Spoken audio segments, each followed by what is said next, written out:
Hello guys, അപ്പോൾ എല്ലാവരും ഉച്ചയ്ക്ക് ഊണൊക്കെ കഴിച്ചാണെന്ന് വിചാരിക്കുന്നു. ഇപ്പം ടൈം 1:47 ആയിട്ടുണ്ട്. അപ്പോൾ ഞാൻ ഊണ് കഴിക്കാനായിട്ട് എടുത്തു കേട്ടോ. അപ്പോഴത്തേക്കും ഞാൻ നിങ്ങളെല്ലാവരും ഓർത്തു കാര്യം വേറൊന്നുമില്ല, പൊതിച്ചോറാണ്. അപ്പോൾ നമുക്ക് ഈ പൊതിക്കകത്ത് എന്തൊക്കെയുണ്ടെന്ന് നോക്കാം. നമുക്കാദ്യം പൊതി ഓപ്പൺ ചെയ്യാം.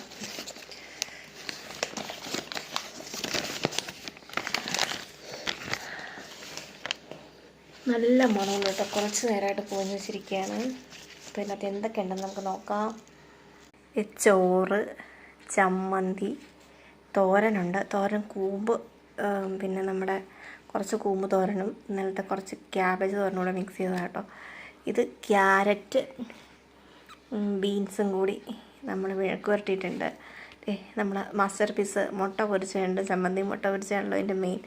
പിന്നെ ഒരു കൊഞ്ച് കേട്ടോ, ഒരു കൊഞ്ച്, പിന്നെ ഒരു മീൻ പൊരിച്ചിട്ടുണ്ട്.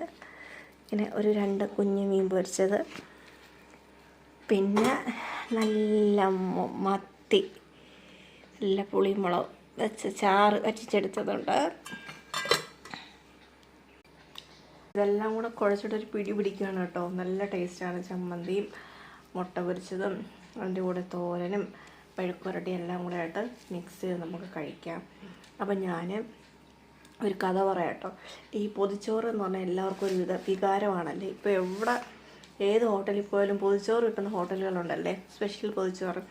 ഇവിടെ മൺറത്ത് കേച്ചിലൊക്കെ സ്പെഷ്യൽ പൊതിച്ചോറുണ്ട്, ചട്ടിച്ചോറുണ്ട്. ഇപ്പോൾ പഴയ കാലഘട്ടത്തിലോട്ട് ആൾക്കാർ പൊയ്ക്കൊണ്ടിരിക്കുകയാണ്. അപ്പം ഞാൻ എസ് എൻ കോളേജിലാട്ടോ പഠിച്ചത്, ചെമ്പഴന്തി എസ് എൻ കോളേജിലാണ്. അപ്പം കോളേജിൽ പഠിക്കുന്ന സമയത്ത് ഞങ്ങളുടെ എൻ്റെ വീട് ചെമ്പഴന്തി തന്നെയാണ്. അപ്പോൾ അടുത്താണ് കോളേജ്. എന്നാൽ പോലും ഞാൻ ചോറ് കൊണ്ടുപോകും കേട്ടോ ചെയ്യുന്നത് കഴിക്കാനായിട്ട്. അങ്ങനെ ഒരു ദിവസം ഞാൻ ചോറ് പാത്രത്തിലാണ് കൊണ്ടുപോകുന്നത്. ഇതൊക്കെ ആയിട്ട് പോയിട്ട് ചെമ്പഴന്തി ഗുരുകുലത്തിൽ പോയി പ്രാർത്ഥിച്ചിട്ട് പോകാമെന്ന് പറഞ്ഞ് അവിടെ ചെന്നപ്പോൾ അവിടെ തൂക്കാൻ നിൽക്കുന്നൊരു ചേച്ചിയുണ്ട്. അപ്പോൾ ആ ചേച്ചി ഇങ്ങനെ എവിടെയോ പള്ളിയിലോ ഏതോ ഒരു സ്ഥലത്ത് എന്തോ ഒരു പണിക്ക് വെക്കോട്ടുള്ള സമയത്ത് ഇങ്ങനെ പൊതിഞ്ഞ് കെട്ടി ചമ്മന്തിയും ചോറും തൈരും എല്ലാം കൂടെ കൊണ്ടുപോകുന്നതിൻ്റെ കഥ പറഞ്ഞു. പിറ്റേന്ന് എനിക്ക് എങ്ങനെയെങ്കിലും പൊതിച്ചോറ് വേണം.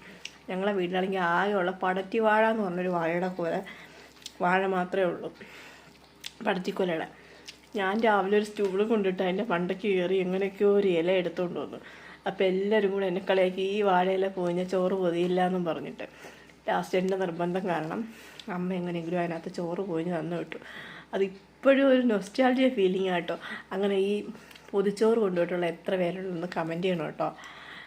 പൊതിച്ചോറ് ഇഷ്ടമുള്ളവർ. അപ്പോൾ ഇത്രയേ ഉള്ളൂ വീഡിയോ. അപ്പോൾ ആരും കൊതി വിടണ്ട. ടാറ്റാ.